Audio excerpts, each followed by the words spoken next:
Yeah, we don't want to do anything to scare your children. That's the last thing we want to do. We don't want to scare anybody.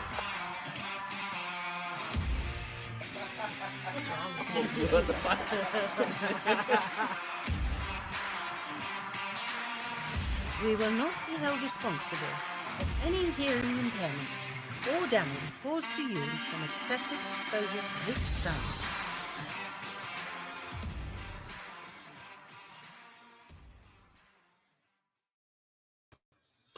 What's up, everybody? Welcome back to our live episodes of Tilted World. It's been a while since we've done a live, trying to go into the summertime, and a lot of things are happening in my life right now. So I've been trying to slow down a little bit on the show just so I can focus on, my stuff going on. So, but we're back today. Super excited. It's going to be a really fun episode. I have a huge announcement. We started this podcast in Bethesda. And then we moved out to Gaithersburg, and then we moved into Wheaton, and this is all in Maryland. And now we are moving to Austin, Texas at the end of this summer. I'm super excited.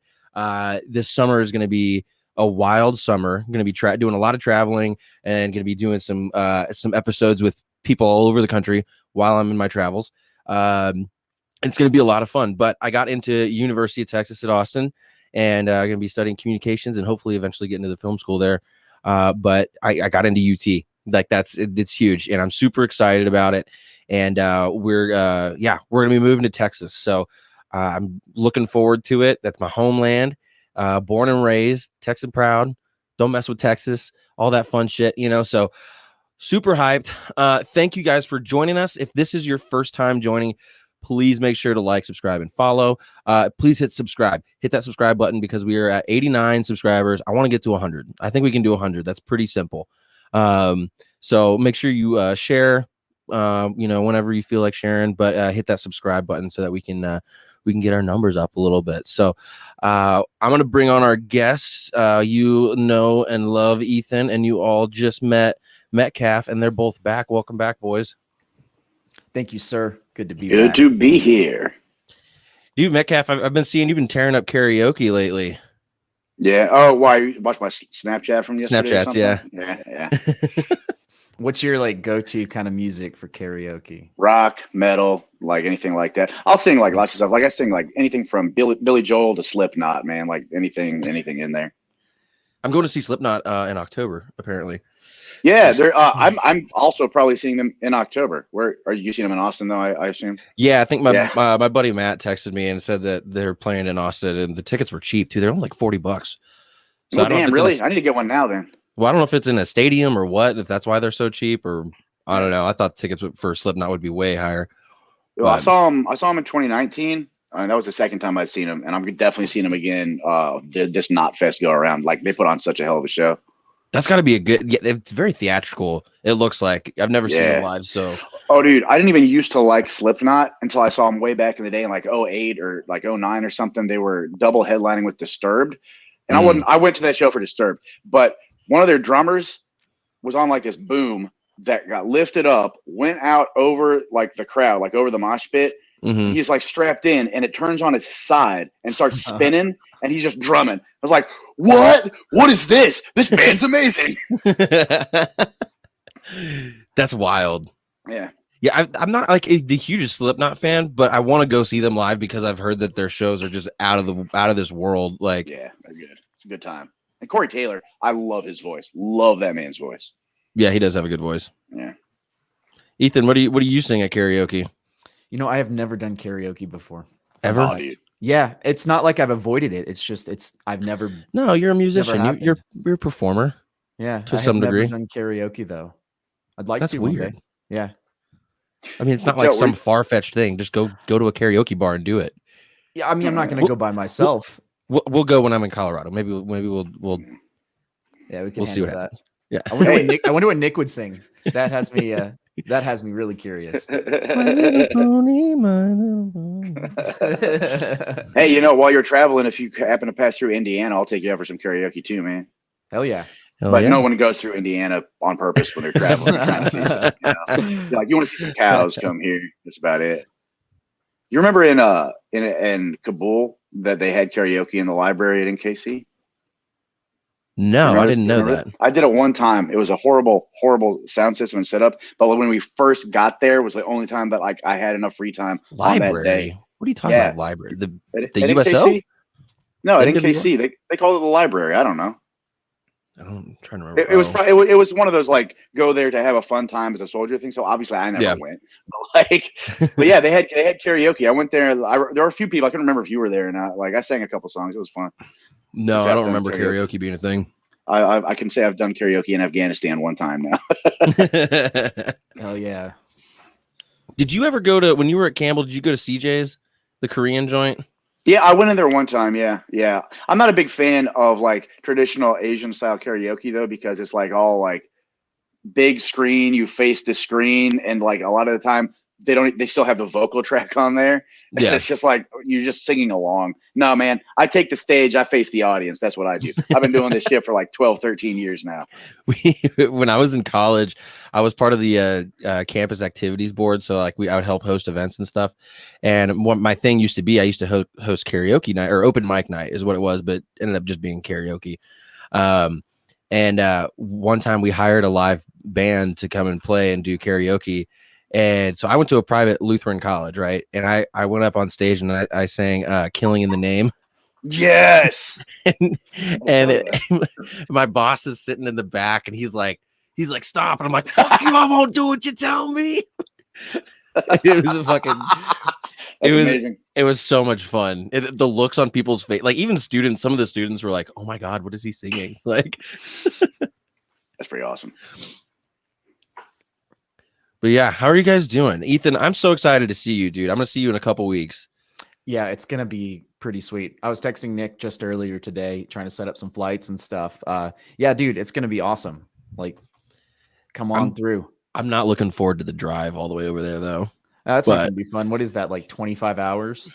Yeah, I'm not doing it all at once, though. I'm stopping in Cincinnati for the first leg. I'm going to Cincinnati, and then after the next day, I'm gonna stay there for one night, and then I'm gonna go down to Fort Campbell and hang out with my buddy Cody for a little while, maybe do an episode or two with him, and then after a couple days, I'm just gonna start driving to Colorado, stop somewhere when I get tired of driving. And gotcha. You gonna be sleeping in your car or doing a hotel on this journey? Well, I have a lot of camping stuff that I haven't used yet, so. Oh, cool. I'm gonna try and find some campsites or something, a place to at least hang up my hammock and just chill out, you know. Yeah, very nice. So we'll see. But I'm super excited just to be in. I haven't seen Colorado since I was, how old was I? Was 16 or 17? No, I was 16.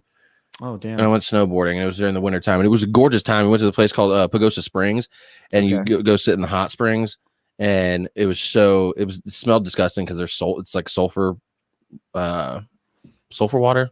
Yeah. Call that? Yeah. But it was pretty nice. It was gorgeous, but I've never been there when it's not been covered in snow. So yeah, I mean it's fucking beautiful right now. I will say though, if you're not used to residing at altitude, it's gonna wreck you a little bit. You have to drink about 3 times the water you normally would from the dryness. Really? And wear sunscreen. Bring a lot of chapstick, or not even chapstick. Just bring a tub of Vaseline, man. Who was I talking to about the chapstick conspiracy? Who said that? Was that one of you guys? What's the chapstick? Oh no! It was Sarah from one of the last lives we did. Yeah, there's a conspiracy theory that chapstick isn't. Oh, yeah. It's the whole industry. You don't need it, and the more you use chapstick, the more you need it. Mm-hmm. So if you just don't use chapstick, your lips they'll be fine. They'll moisturize themselves. I'd never use chapstick, and I don't get chapped lips at all. Like I've been using chapsticks since I was a small child because like my mom always had it around, and so I feel like that's probably. But here's the thing: I switched to Burt's Bees, and it's only when I'm like severely dehydrated. So like right now, since it was Friday night last night, but like that's the only time I need like anything on my face. Yeah, to, like, Burt's Bees is quality. I find the most chapstick, probably is a scam. It just does not work. Yeah, it's like it soothes you and dries you out at the same time, so you need more. Yeah, it's like cocaine. Always need more. Hey Seth, so the big news is I'm moving to Austin, Texas at the end of the summer. So I said that at the beginning of the show, but we'll start talking about Austin here in a bit. But I used to eat chapstick when I was a kid. That's good. Well, I got this. It was like a stocking stuffer. It was a Darth Vader one, but it was grape flavored. And I was like, oh, this is delicious. And so I'm just like picking at it, and it started off with like I just scraped a little piece off and was like, And then I just kept scraping at it and eating it. No, I got a fucking question about that. When you say it's grape flavored, what do you mean? What does a grape taste like? Grapes just taste like sugar. Okay, no, it tastes like purple. You know, it tastes like purple. That's exactly what it is. It's fucking purple. No, it's such a goddamn thing of grape flavor. Yeah, you're right. Grape flavor doesn't even for me like watermelon flavor too. If you have a watermelon candy, it does not taste like watermelon. It tastes like red. Yeah, it tastes like pink. And so does strawberry and cherry. Well, cherry, I think cherry can taste like cherry, but strawberry flavored things and watermelon flavored things, they taste like the color red. Yeah. You're right. Like what the fuck is grape? I'm glad you brought that up, Metcalf. I thought I was crazy. I thought I was the only person that thought that. No, it is like well known. It's just everyone just silently goes along because people are like, oh, it's grape flavored. No, like my fucking favorite bar here in town right now is doing like $1 grape vodka shots because it's nasty as shit. And I'm like, it doesn't taste like grape. Yeah, I mean, if you took somebody who wasn't aware of like the concept of grape flavored drinks and you gave them a grape and then gave them that grape vodka, they would not be able to draw any conclusion between the two. No, that's absolutely correct. Yeah, it's just you're right. We're conditioned to think, yep, this is grape flavor, and it's. Do y'all like fruit flavored sodas like orange soda or grape soda? Yep. Yeah. I'm not. I can't do it. No, love that shit. But it's like Big Red. Yeah. Okay. I do like Big Red. It tastes like bubble gum. Big Red tastes like bubble gum. Big Red's too sweet. It is too sweet, and I don't. I'm gonna lose my Texan card for saying that, but I don't. Yeah. Well, I mean, it's like I'm not going to be chugging a liter of this stuff, but you ever get those little mini cans, right? Like they're like a half size can. Yeah. Those little one of those aren't bad. The little tiny like 8-ounce cans. Yeah. Take one of those. You take an 8-ounce can of Coke and then a little travel size, like bottle of rum, like a little shooter. It makes the perfect rum and Coke. That's a good idea. I mean, I would say like a giant Coke and a full bottle of rum would make a better rum and Coke. That would be a good one too. But, you know, let's talk LaCroix. Where do y'all stand on LaCroix? I don't even know what the fuck that is. It's pronounced LaCroix. Yeah. LaCroix. I know. No, I'm just kidding. I don't know. You don't know what LaCroix is? It's the That's surprising. It's the flavored seltzer water. But not That's probably why I don't know what it is. It's just fucking flavored. It's definitely like the most popular though brand, I think, by far. I saw somebody said it tastes like TV static. Yeah, I heard all right. Described it as sad memory of a fruit. Sad memory of a fruit. Look, I've not had it. Apparently, I don't even know what it is, so I cannot contribute. But both of those descriptions make me feel like I've made the intelligent choice and not trying. Look, it's really good for as used as a mixer. You put some vodka in there, man. That is really refreshing. Oh yeah, the key lime flavor is usually the most unpopular flavor of LaCroix, but mix it with some vodka, and you've got like a decent drink. You like vodka, right? You're a big vodka guy. I am. I drank it in college. That was the go-to because it was cheap. I mean, seriously, out of necessity, you get like a big old chunk of it for $5. Oh yeah, you get like a 1.5 liter of like Red Eyes or something. Yeah, plastic bottle. Yeah. Smells like rubbing alcohol. Just stick it in the freezer for a while so that you can't even really taste it. Yeah. They mix it with something fruity or just put down some shots as like a pregame. I mean, like when you're 19 and you're just trying to have fun, it doesn't matter what it you'll drink anything. Yeah. Hey, look. 100% Indiana corn right here, bourbon. This is from Indiana. It's not technically bourbon, but corn whiskey. I'll take that. Jesus. Damn. That probably put some hair on your chest. What do you think my beard grew so much? In real time, it's growing as you're sipping it. Do you guys ever, Metcalf? I know you had this at the barracks. When we would make jungle juice. I'm sure I tried it. It's like when you put like just tons of different liquors into one thing and then cut fruit up in it. Yeah. So good. I had some wild nights on that shit. Yeah. I mean, if I was ever walking down the barracks hall and someone handed me something with alcohol in it, I'm not going to say no. So I'm sure I had it, you know? I mean, 9 times out of 10, it was literally a red Solo cup full of literally just alcohol and maybe a splash of mixer that was in the whole bucket. And like some chunks of strawberry or some shit. Yeah. We never got the nice berries or anything. We just cut up an apple or some pineapple and just threw it in there and hoped it worked. Somebody put a pear. Somebody put a pear in one time, and I was like, "This is nasty." I did not like the pear. That's am I drinking sangria or what? Like, this is nasty. When I feel like that's what they. Go ahead. When I was in Austin in college, we had a house party and made some jungle juice, but I didn't make it. But the guy that did put like sherbet ice cream into the mix to make it kind of like a slushy thing. And it was we were drunk and it was fantastic. But the next morning, everyone's hungover and the whole house smelled like this sickly, sweet, sticky sherbet. It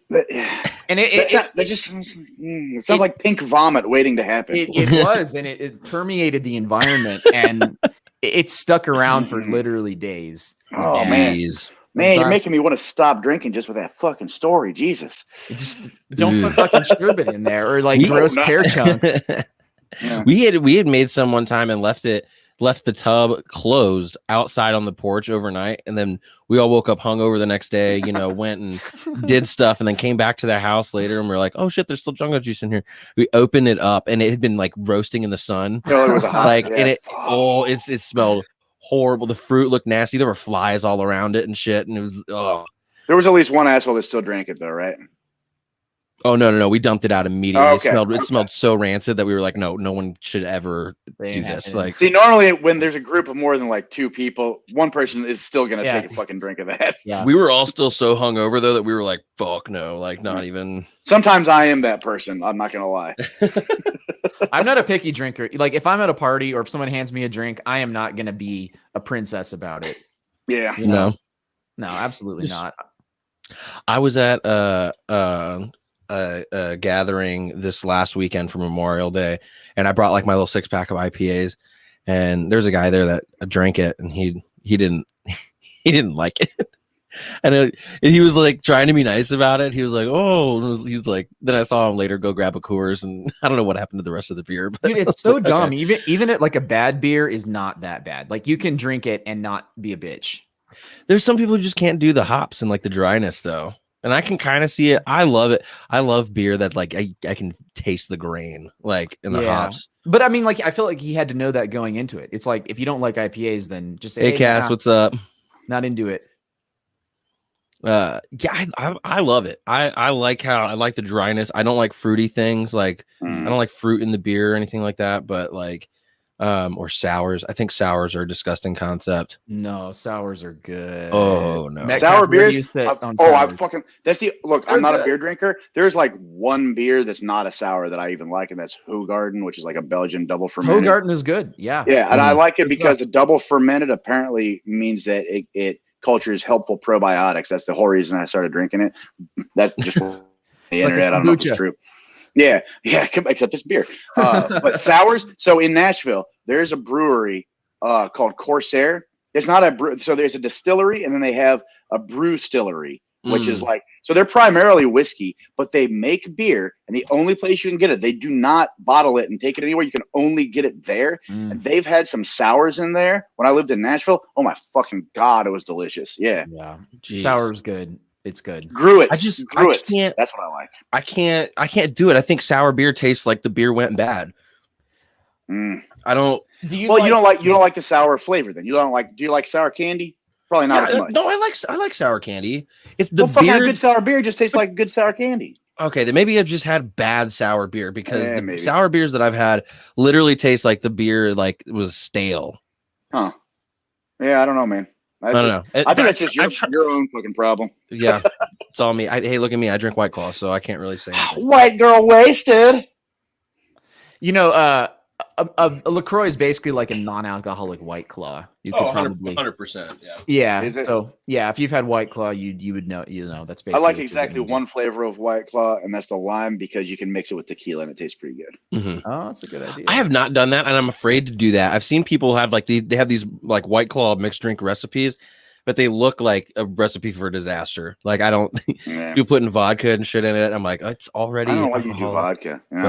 Lime White Claw with tequila. That's the magic. They just made an 8% White Claw, which I don't know. I'll try one, but that kind of scares me a little bit. That's got to be because I can put these 5% downs like nothing.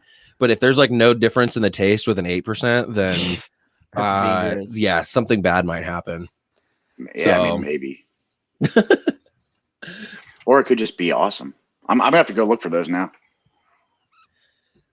I don't know if they're out yet. Oh, you knew who also just came out with a hard seltzer? Sonic Drive-In just came out with the What? Yeah, they came out with a hard seltzer Sonic. line A with hard- like they do the cherry limeade, the ocean blue, that's But a it's- couple other ones. But it's an alcoholic beverage. So Yes, yeah. So this is a business model that depends on people driving their cars through. No. So they're not selling it at Sonic. They're selling it in okay. liquor stores, but it's Okay. under the Sonic Interesting. brand. I was like, what Yeah. the fuck are you talking about? Yeah, come on, drive in. We'll serve you alcohol. Drive in and get a hard seltzer. Although in Texas, you can go to drive-through liquor stores. So Yeah, there's a couple in San Antonio. Yeah, those in Clarksville too. We have combo they did. gas station pot shops in Colorado Springs. What?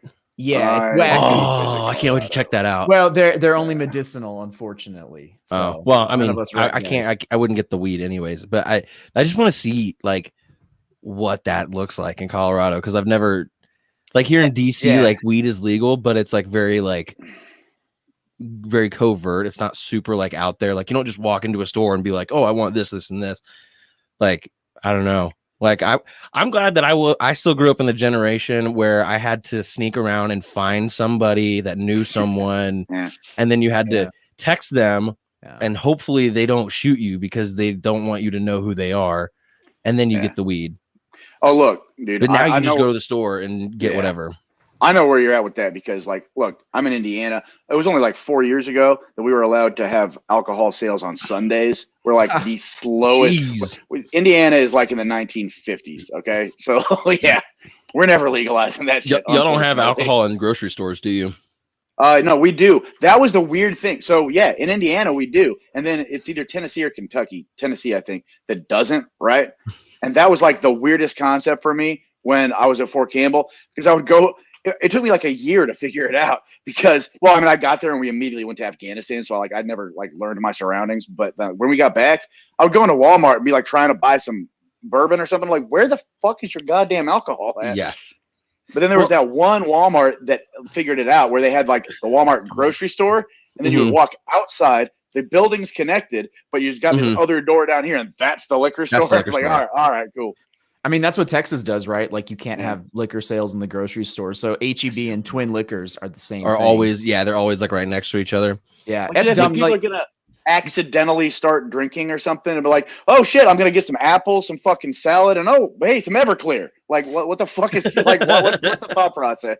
it's dumb. In Sweden, what's really interesting is they have laws that say your alcoholic beverage packaging cannot encourage the consumption of more than one drink. So they can't sell multi-packs of alcohol. You can only buy individual beers at a That's time. expensive. What? That's weird. Yeah, So you 'cause- can't buy like for one person, you can only purchase one beer. No, you could buy Or- 6 beers, but they can't sell them in a 6-pack. Oh, they can't be okay. Yeah, because that encourages consumption of more than just one beverage. But so you got to grab 6 individuals if you So want. if you need a 30 rack for a party, it's gonna you're yeah, just- it's a it's process. just gonna be a long day.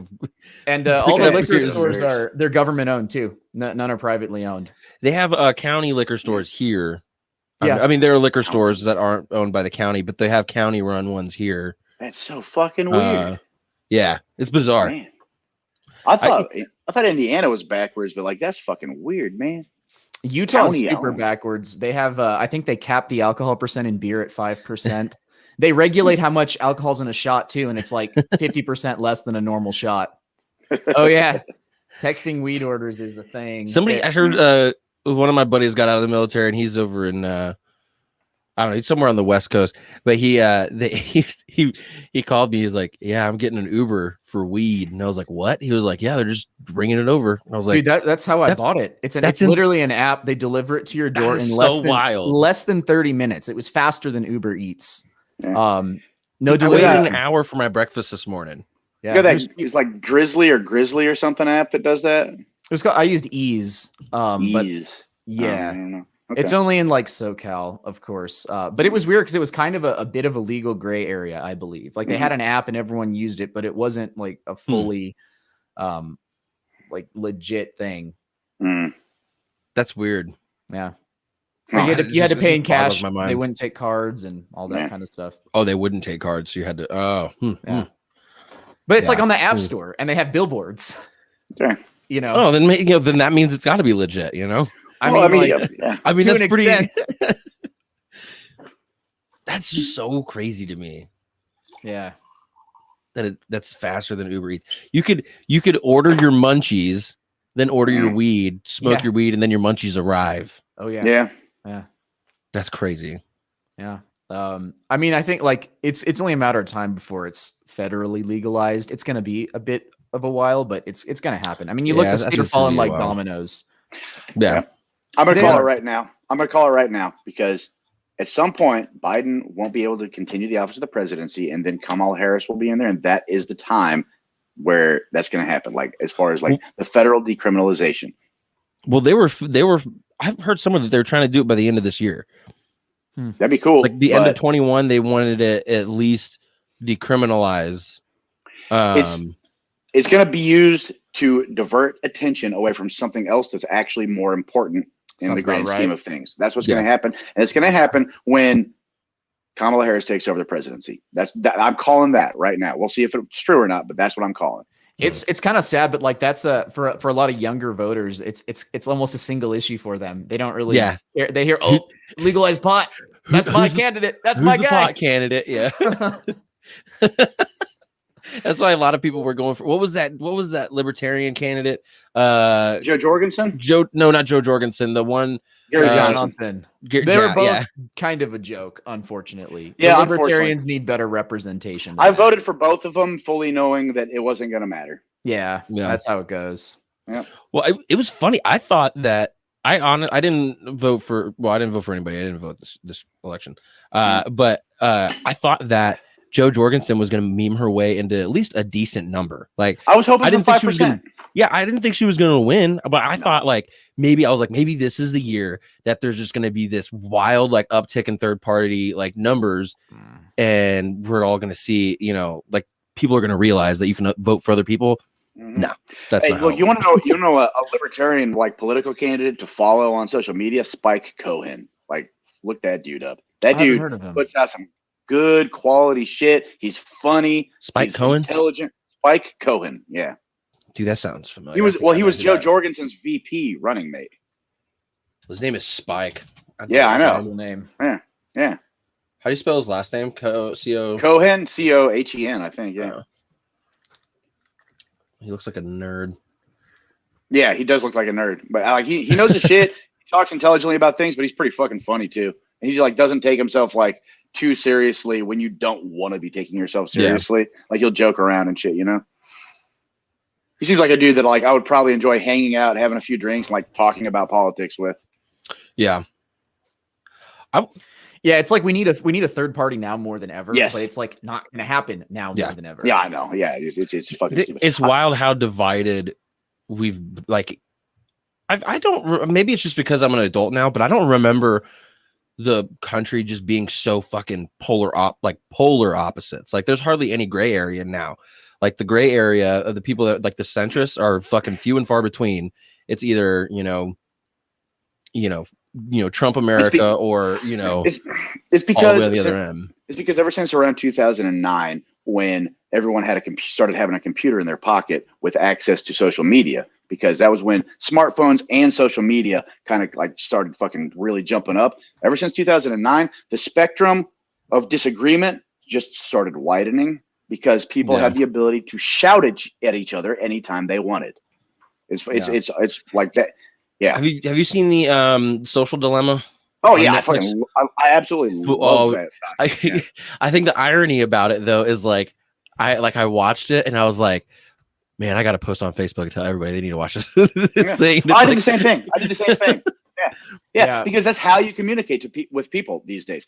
But the thing I like about that documentary, it's not like you have to get rid of all your fucking social media. It's just you need to be cognizant of the fact that there are algorithms that are designed to get your attention at any way possible, and you just need to be cognizant of that. So you can just being aware of something can help you to combat any deleterious effects, right? Yeah.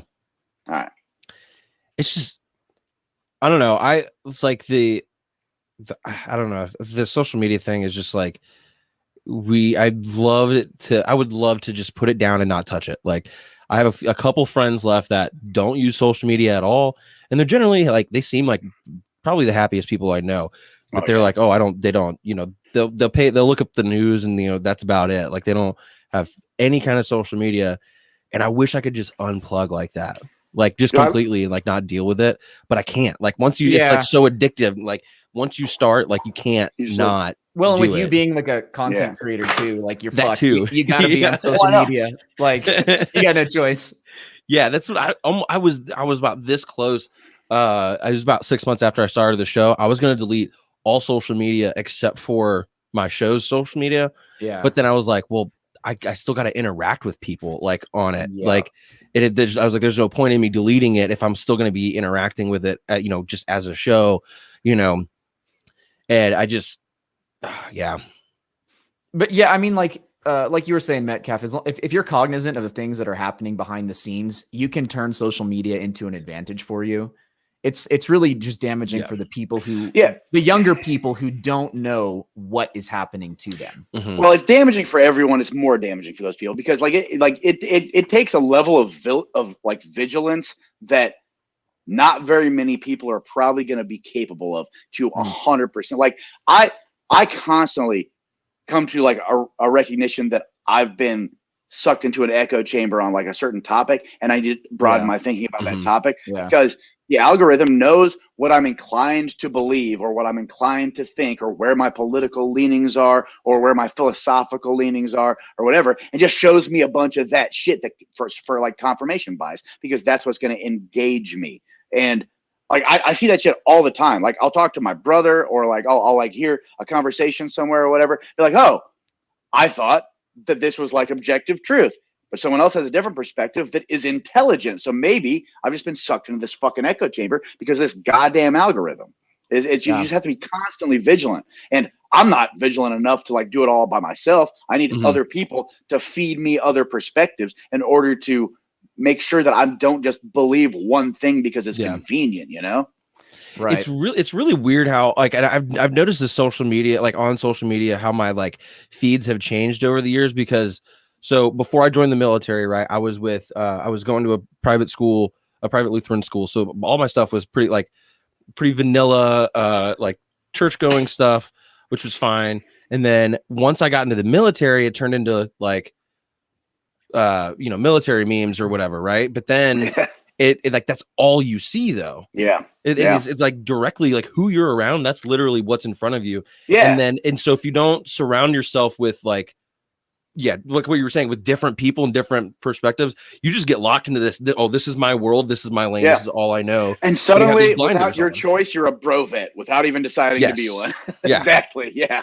And but it's crazy now that I'm like here in DC, because DC is a very, very liberal place, and a lot of my friends working in a hospital work with a lot of like very liberal people. I would consider myself pretty liberal. But like now it's starting to mix now where as I'm interacting with people from Campbell and stuff still, and then having these liberal things. And so now I get a mix.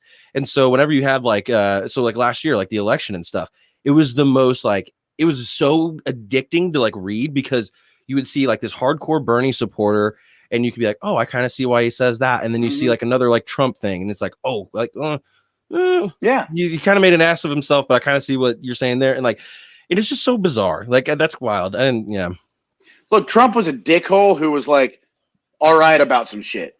Yeah. Biden's an ineffective ass who's probably also right about some shit.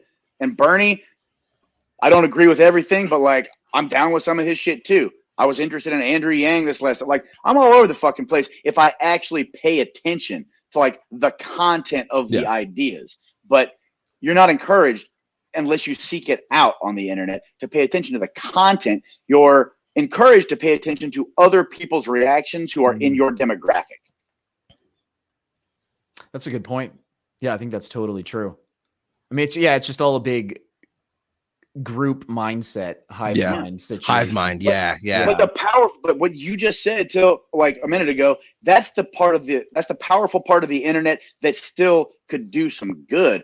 Of like you can reach across the fucking world, go to the other side of the globe and get someone's perspective, but the algorithms aren't going to serve it up to you. You have to go after it. So you have to be a proactive internet consumer rather than a passive consumer, right? Mm-hmm. Right. That's a good point. Yeah. And it's even going beyond proactive though. Like you said, you have to, there are things that are actively working against you. Yeah. Trying to go out. Keeping you away from looking at other things. Yeah. Ooh, yeah. So you have to be like a combative consumer. You have to be like disagreeable enough to be like, no, fuck you. You might be right, but I want to see what someone else is saying. Right. Yeah.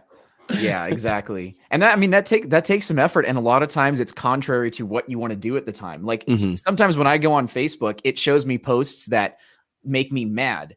And I kind of like that in a sense. And it knows that. It knows that I keep my eyeballs on those damn posts. But it knows how to ruin my day. Yeah. Yeah. Well, like I mean, a general rule that I try to have for myself, that I try to internalize, and I obviously don't get it perfectly, is like, if I see someone post an article or like a headline of something and the headline makes me roll my eyes, I need to click on that and read the article because I need to know what's actually going on. Like if I have a dismissive because you don't reaction, want the headline to just turn you. Yeah. I don't want to be dismissive of information that I disagree with at the moment. I mean, like if it's fucking really stupid, like birds aren't real or something, then all right. But like, you know, like, but if it's like a political opinion or something, like something that makes sense in the real world, and I'm just like, oh my God, these, you know, like these like ultra left people are at it again. I need to be like, no, hang on a second, stop. But let's read that article and let's see if there's anything that I can say. Okay, I can kind of see that. Yeah. I mean, I don't know. Right. I don't know. The algorithm has not shown me anything like that for a while because I think they're on to me, man. I think that's a really good point though, is like I think that in this day and age of information sharing, I think that 90% of the people that share those articles and stuff do not read the articles. They see the headline and they're like, oh, bloop, send that out. That out. You know, the only headlines that I won't like really look into are Babylon B. Babylon B. Babylon B. Onion and shit. Yeah, and the Onion. I see those headlines. I'm like, I'm not going to read the article, but that's funny. You know. Yo, so are you on Reddit? I just discovered this subreddit the other day. You may know because you're like way younger than me. But have you ever been to the subreddit Ate the Onion?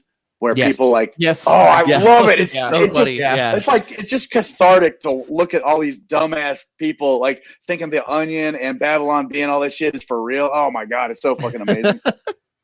I saw this one on the Ate the Onion where like there was like an Onion article that said something about Obama finally admitting he was a lizard person, and like somebody had shared it. They were like, I knew it. Oh my God! I told y'all this was happening. I saw this video on YouTube that was like some crazy deep dive into. It was this video of Obama, and they zoomed in, and he like flicked his tongue kind of strangely, and they were like, "This is evidence that he is a lizard." And they zoomed in and showed the pixels. Oh Jesus Christ! So dumb. Yeah. That whole there's a lot of videos of Obama that people will like slow it down and like he turns and is like his eyes will like flutter in like the light or something, and they're like, look, his camouflage malfunctioned, and you're like, what? Shut up! Like, no. Yeah, exactly. Fantastic. One of my favorite ones was he like turned his head and the camera, like the way it like I guess caught his teeth, made his teeth look super sharp and jagged. And they were like, dude, like I knew it. It's definitely. How do you not see it? Are you not awake?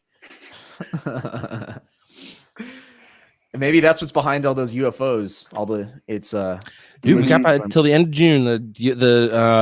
They have to declassify some stuff. So who was it that just tweeted? It might have been a tweet, or it might have been when Neil deGrasse Tyson was on Joe Rogan's podcast most recently. I can't remember, but someone said something that I thought made a lot of sense, which was that if UFOs exist, if they're actually aliens, they're not extraterrestrials. They're coming from our oceans. I was like, that's kind of cool. Yeah, I saw that. that. They were like, who was that? Oh fuck, I don't know. I want to say I saw someone on TikTok about it. I've seen that idea of DeGrasse Tyson, but I don't want to like misattribute that to him if that wasn't him.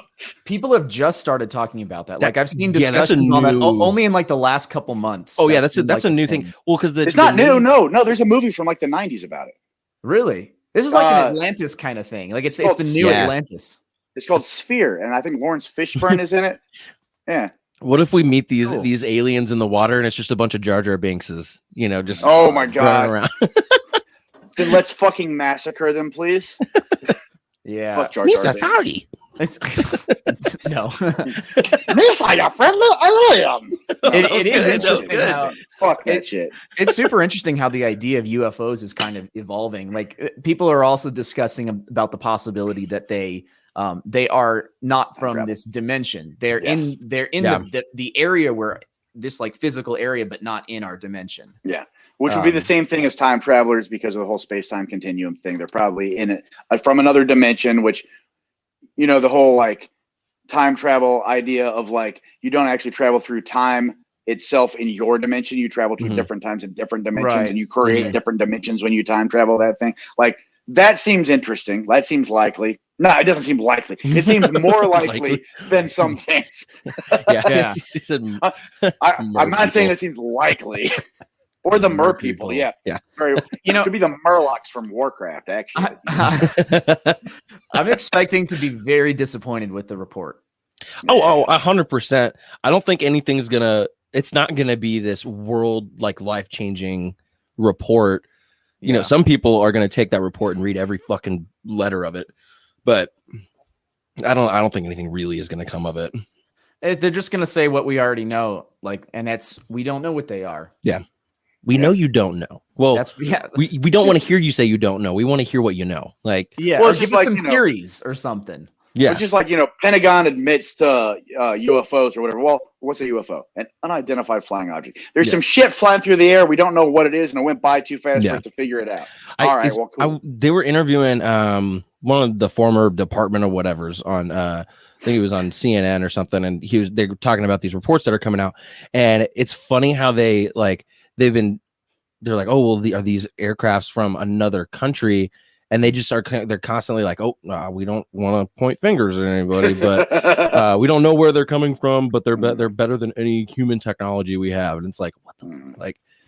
I heard, but it's weird. I've heard people have been admitting that it's superhuman. Like people are saying not only are they saying we don't know what it is, but they're saying whatever it is surpassed the capabilities of any like human science that knowledge. I'm fucking retarded. I can't. Yeah, we have no tech like talk. it. You know what I mean? Like, I heard a theory that it's like actually a psyop by the U.S. government to freak out the Chinese and the Russians, make them think we have some sort of crazy tech that they don't. Oh, I don't think the U.S. is the only place people see UFOs, though. No, but it's where all the videos are coming out from. I mean, if you look at all the popular UFO videos, it's always like Navy crews that are filming them. Yeah. Yeah. Okay. Fair enough. I was gonna say, like, what was that? What was the name of that evil chick the Power Rangers were always battling for, like the moon or whatever? Like, it's probably her. It's time to conquer Earth. Yeah. Exactly. It's probably what that is. That's most rational explanation, in my opinion. It's gonna be fucking bugging. And now you're actually thinking about it. I'm sorry, I've derailed things. No, you're good. You can keep talking. Now you gotta look at. All right, yeah. So anyway, what do you think about like the whole green cheese theory? No, just fucking. Oh, look, we've got a comment here about the animal-human hybrids. Y'all heard about that? Like, yes, we can now make chimeras or something. Like, what the fuck is this? Ooh, what? Yeah. There was some bill passed. I don't know exactly the details. Wait, there was a bill passed about it? Something like that. It might not have been a bill, but I know that something was made legal that we can do animal-human hybrid testing. Something that's fucking sci-fi wacko like that. They called them chimeras. I thought that was an interesting choice of word. Chimeras. Yeah. 2005 appropriations bill passed by the U.S. Congress signed into law by President Bush contains specific wording forbidding any patents on human or human embryos and human-animal hybrid Prohibition Act of 2007. That's interesting. Yeah, I think maybe it's like they're discussing ending that prohibition, but there's some sort of progress being made in like Congress about these hybrid things. I don't know really. So Japan approved it in 2019. It looks like first human-animal embryo experiments. So I'm gonna bring up this guy, and I don't want y'all to roll your eyes at me, but his name is Alex Jones, and I love Alex Jones. He talks about Who's that? The frogs are gay. I know. They're trying to freaking frogs gay. That guy. But he was talking on Joe Rogan the first time he went on about how Planned Parenthood, when they do the abortions, they don't actually like kill the baby, they extract it and then they send it off to a lab and grow the child, or into a full person. He's like, that's where you get agents, that's where you get like other body parts for surgeries and things like that. And I was like, that's kind of freaks me out. Like, that's not how abortions work, though. I mean, they don't suck the baby out whole. They like break it up apart and pull it out limb by limb. Yeah. The fetus comes out in chunks. Yeah. I mean, it depends on like which, like, where. Oh, I'm not saying that. I'm not saying this is my opinion. This is what Alex Jones said, not me. So. Yeah. Well, Alex Jones has said. Look, Alex Jones has said a lot of shit over the years. He's been right about a lot of shit, and then he's been like terribly, terribly wrong in a very asshole fashion about other shit. So, like, I'm not one to be like take only the bad shit and like judge him on that, but I'm also not going to ignore that shit either. Yeah, like how he called out. He was one of the people that predicted Epstein's Island. Like, I'm sure he probably did. Like a long time ago, and then it came up. He's been screaming about Bohemian Grove since like at least 2005 is like when I saw that fucking video. So it's like a while. When I first saw the Bohemian Grove, I didn't realize until later that was Alex Jones that did that.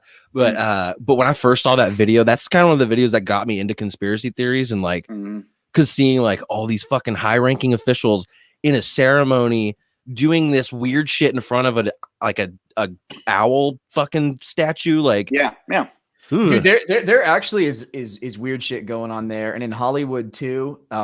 I mean, it is a little bit of a kind of conspiracy-ish, but to an extent, there is a truth to like this bizarre ritual stuff going on. Yeah, like there's something there. Well, so my first introduction to Alex Jones. Do you mind if I tell this story real quick? Oh no, go for it. I'm getting some lag over here. I don't know if y'all are hearing it on your end too. No, I'm not getting any. Sounds all right. No. Yeah, it sounds okay. It might just be my. No, it might just be. Oh no, I'm good now. All right. Yeah, no. So my exposure to Alex Jones, I used to live in a house. I don't even know, like 2005, 2006, something like that. That was like right down the street from a gas station, like literally less than a block walk. So I would go down there all the time because that was back in my Xbox gamer days when I was just sitting there and like eating like a large pizza and a whole box of mac and cheese and being a fat ass playing fucking Halo or some shit.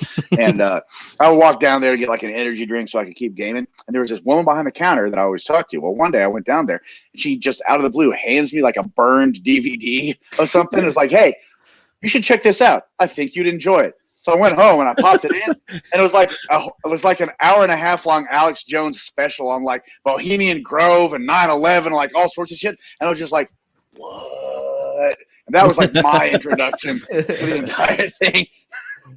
Oh man, it had me for a while. I feel like that's kind of the perfect introduction to Alex. Oh yeah, that's the best. Yeah, that's probably the best way. A random woman that works at a gas station, 100%. And some shitty like on a burn DV. Thing. That's dope. Yeah, that's pretty good. I got introduced to Alex Jones through Joe Rogan. Yeah. And I when I first saw somebody told me to watch it, and then I like looked it up on YouTube and it was 5 hours long, and I was like, what the fuck, like 5 hours of this? And I shit you not, I sat through the whole 5 hours. I took a couple breaks, but all one go watched the whole thing because I couldn't stop watching it. I was like, what the fuck is this? Like some of it was crazy and insane, and then some of it was like, oh, like that kind of makes a little sense, you know. I mean, he has been right about a lot of shit, not like down to the last detail, but like generally right about a lot of shit. Yeah. But then there's other shit that he's got like really fucking wrong in a bad way. Yeah, so, like the whole Parkland shooting thing. Yeah, that was a real. Yeah, I can't like pay him much regard because like you said, when he's wrong, he is just wrong, and when he's right, he's not really right. It's just like the spirit of what he's saying is the essence of it is true-ish. And so for me, he's a source of entertainment. Like you can get a hell of a laugh from Alex Jones, but like beyond that, I don't know. And I agree with you about the entertainment, but he's also a source of like sort of skeptical consideration for me. Like I want to hear what he has to say. I want to think about it. I'm not going to 100% take it at face value, but I'm not going to dismiss it just because it's Alex Jones. Like, all right, let me think about that. That's fair. I'm going to keep that in mind, and I'm going to watch to see what else is going on. Fair enough. Yeah. I pretty much just dismiss him. Yeah, fair enough. I think but we should be doing that with everybody, though. Yeah, because all these fucking politicians, I don't believe a fucking word they say. Like, no, yeah, it's just they're all crooks. They're all they're all fucked up. But we got to at some point we have to say like we have to pick a side. Yeah, but it's largely a good idea, I think, to be skeptical of authority, not to the point of being like obnoxious and not being able to function. But too many people just take what they hear from their leaders on face value. Yeah, and it's like these people don't have. Well, take the whole Trump following, not the whole Trump following, but the hardcore. The blind Trump following. The ones that I'm not saying that if you're Republican, that's fine. If you like Trump, you do your thing. But like the people who would blindly listen to him and say, oh, like, let's say when Corona happened and he called it the China virus. And then you have all these fucking Trump supporters going around and spitting on Asians and getting, being super racist and shit. The Kung Flu was kind of fucking funny. It's funny. I fucking love it. I love it. I love it so much. Okay, look. Say what you want about Trump, but his little nicknames for people and things were hilarious. Yeah. Well, and also like good marketing. Rocket Man for Kim Jong-un. God damn. How perfect is that? He's good at the psychology of crowds. Trump is good at the psychology of crowds. He's very good at that. Marketing, all of that. Because he's a reality TV star. He knows what thing. Yeah, he knows what sells. He knows what gets views. And he knew that in the early 2000s on The Apprentice. He knew that when he was saying "you're fired," like that was like there was a brand, and like the 2016. Right? Is it the right year? The 2016 election. Yeah. That demonstrated that Trump was better at the psychology of crowds than the entire Republican Party. Oh, he trashed everyone on stage. Because he took the debates and everything were supposed to be this orderly, traditional, respectful thing, and he came in out of nowhere just saying, "No, I'm talking right now." Only Rosie O'Donnell. Yeah, he got under their skin, and he was good at it. But as Cass has said in the comments, it was great entertainment, but not from our president. 100% agreed. That is not appropriate for the debate stage. Yeah, maybe not. But he was just trying to win. He knew that's what was going to get him in because he was just, it's a dangerous direction, I think. Yeah, but look, meme stocks are outperforming traditional stocks right now. Yes, they are. Internet culture is like modern America, like driving forward and actually like influencing things. So in that respect, what's the president supposed to do? I'm not fucking defending a lot of Trump's shit. Didn't vote for him. I'm not a Republican. I'm not a Democrat. I just try to pay attention and like vote my conscience. But like, I am not anti-Trump and I am not pro-Trump. I'm observant of what worked for him and what. Yeah. Trump played the game that he needed to play to win. I hate the game, I think, the most. The game sucks. But think about this, though. Don't hate the player, hate the game. Maybe that's it. I mean, our country's still pretty young, right? Yeah. How old are we? We're still experimental in the broad but, I mean, all these older traditions, of the debates. I mean, the debates and all that stuff is still going to keep going. But like, I think the manner of attack and strategy behind it is going to change a lot, especially seeing how Trump, did these last two elections of, getting under people's skin and testing those limits, and I think it's going to be really interesting when, this next coming election and one, is Trump going to try and come back? Two is, are other people going to start seeing like, oh, like we need to get more aggressive about it, and, play Trump's game, can you play that game on him? He invented the game. Like I'm curious who the Republicans are going to put up because that's a very weird set of shoes to fill. Yeah. Right. I have no idea what the move is. Who knows? Well, nobody has any idea what the move is because our technology is outpacing our mind's evolutionary ability to fucking keep up with it. We're not prepared for this. We did not evolve for this. We evolved to come up with this shit and then basically just have it fuck us over. Our technology is so far more advanced than we are that we don't know how to interact with each other on this technological like spectrum. Yeah, and like the ideal size for like like biologically and evolutionarily speaking, the ideal human community is about 100 individuals. Yeah. Like we are Yeah. adapted to live 100 with to 250. 100 other people. Yeah, you're Not talking about Dunbar's number, right? yes, exactly. Yeah. Yeah, exactly. Damn. I don't know what that is, but yeah, it's like the critical mass of people you need to support a like to have a civilization without civilization. having an inbreeding and shit. It's a range of people between 100 and some odd to 250 by Robin Dunbar, who was a psychologist back in like the That's 19 it, yeah. fucking whenevers and like the 60s or 70s or some shit. That was basically the number of people that the human psyche can forge an emotional connection with on like an individual to individual basis. Yeah. We can only retain an individual to individual meaningful emotional relationship with between 100 and something or other to 250 people. And that, I'm well, and that definitely on the lower end of that. it keeps the community in check too, because if you have this emotional relationship with everyone, everyone is held accountable by everyone else to an extent. Mhm. And so, yeah, that's what we're meant to exist in, not whatever this is. Not this crazy boom of population and living Now- with millions of other people around. Now, I've seen criticisms of the application of Dunbar's number in the kind of conversation we're having. So I'm not going to 100% say that, like, yes, this is the end all and be all. Like, we can only fucking have communities of this size. Like, there's a lot of nuance there, but it's still an important consideration that I think a lot of people ignore. That's a fair point. Yeah, I don't know shit about this, but yeah, enough to I guess get me in trouble. Hey, look, that's what we said last time, right? Like, Yeah. we don't know. We only know enough to sound like assholes. Yeah, that's we're the whole theme. just a bunch of jackasses. Yeah. Yeah.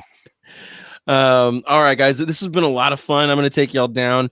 We're hitting our hour, but thank you guys for joining. We're gonna Thank you. we're definitely gonna have you back, Ethan. We're gonna do an episode in Colorado while I'm there. Let's do it. Let's get Nick if on. That'd be a You're lot okay of fun. with it? Yeah, Yes, sir. for sure. And then Metcalf, of course, you're welcome anytime. So, but I'll stay backstage for a second, and then I'll end the show, and then we'll chat for a minute. All right, guys, thank you so much for joining us. If this is your first time, make sure to hit that subscribe button, follow, all that fun stuff. If you missed out on the big news, the announcement is that I'm moving to Austin, Texas at the end of this summer. So very excited about it. I'm going to be going to UT, so hook 'em horns, and it's going to be a lot of fun. So this summer, we're going to be traveling around and just enjoying the world and meeting up with some friends along the way until I get home. So this has been a lot of fun. Thank you guys for joining us, and we will see you maybe next week. We'll see.